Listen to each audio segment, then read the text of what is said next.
ब्रह्मा जी पर आरोप है कि उन्होंने अपनी बेटी सरस्वती से शादी की थी। सरस्वती पुराण के अनुसार सृष्टि की रचना करते समय ब्रह्मा ने सीधे अपने वीर्य से सरस्वती को जन्म दिया था। इसलिए कहा जाता है कि सरस्वती की कोई माँ नहीं है, केवल पिता ब्रह्मा थे।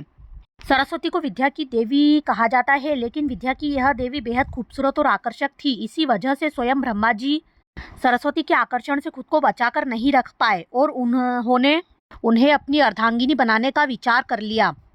सरस्वती ने अपनी पिता की बात को भांप लिया।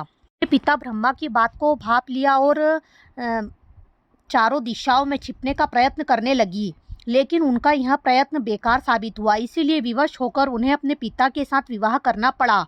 ब्रह्मा जी और सरस्वती एक जंगल में पति पत्नी की तरह रहे। इन दोनों का एक पुत्र भी हुआ।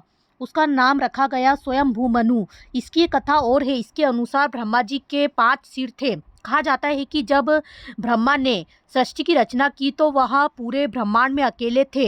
ऐसे में उन्होंने अपने मुख से सरस्वती सहाय ब्राह्मी को उत्पन्न किया।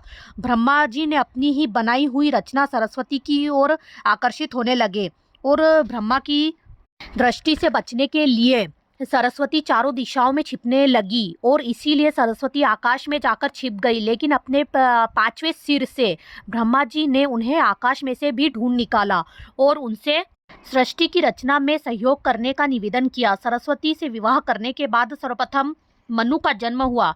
ब्रह्मा जी और सरस्वती की संतान मनु को पृथ्वी पर जन्म लेने वाला पहला मानव कहा जाता है।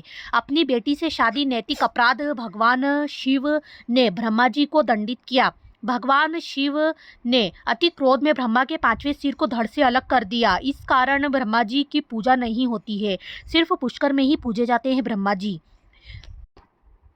पुष्कर में ही क्यों पूजे जाते हैं ब्रह्मा जी, इसके लिए नेक्स्ट वीडियो देखिए। धन्यवाद।